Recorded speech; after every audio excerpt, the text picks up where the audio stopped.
কথা অনশনে বসে অগ্নিকে মানাতে। বিস্তারিত জানতে সম্পূর্ণ ভিডিও লাইক দিয়ে দেখতে থাকুন।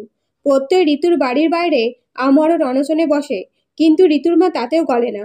প্রত্যয়ের সাথে ঋতুর অনশনে বসতে চায়, তখন ঋতুর মা ঋতুকে ঘরে বন্দি করে রাখতে বলে ঋতুর বাবাকে। ঋতু তাও দরজা বন্ধ করতে গেলে বাড়ির বাইরে চলে আসে। তখন ঋতুর মা ঋতুর চোখ রুমালে বেঁধে হাত দুটো চেপে ধরে রাখে, যেতে দেয় না। এদিকে কথা প্রত্যয়কে ঘরে দেখতে না পেয়ে সকলকে জানায়। তখন সকলে বলে ও আবার ঋতুর বাড়ি গেছে। তখন কথা বলে তাহলে তাড়াতাড়ি চলো ঋতুর বাড়ি। তখন জুনি বলে কিন্তু কথা, তুই যে ঋতুর মাকে বলে এলি ঋতুর বাড়ি কোনোদিন যাবি না। তখন কথা বলে বাড়িতে যাব না, বাইরে থাকবো। এরপরে ঋতুর বাড়ির বাইরে যেয়ে উপস্থিত হয় সকলে, আর প্রত্যেককে বাধা দেয়। কিন্তু ঋতুর মা আবার অপমান করলে কায়দা কানুন অনশনে বসে পড়ে। এদিকে কথা অগ্নিকে বাধা দিলে অগ্নি শোনে না। তৎক্ষণাৎ কর্তা দাদু সেখানে উপস্থিত হতেই অগ্নি বাদ দিয়ে সকলে অনশন থেকে উঠে পড়ে।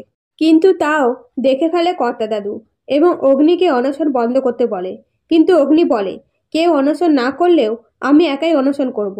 তখন কথা ইমোশনাল কথা বললে অগ্নি বলে তুই ইমোশনাল কথা বললেও উঠব না।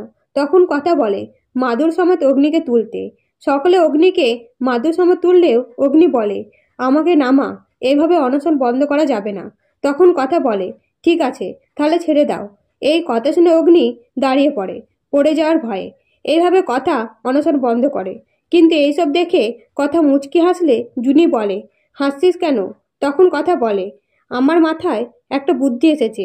আমি যদি প্রত্যয়দার মতো অনশন করে পাচক মশাইয়ের পেছন পেছন ঘুরি, তাহলে পাচক মশাই বিরক্ত হয়ে রাগ দেখাবে আর আমাকে ক্ষমা করে দেবে। তো কথা অনশন করলে কি অগ্নির অভিমান ভাঙবে? জানতে অবশ্যই চ্যানেলটিকে সাবস্ক্রাইব করে পাশে থাকবেন। ধন্যবাদ।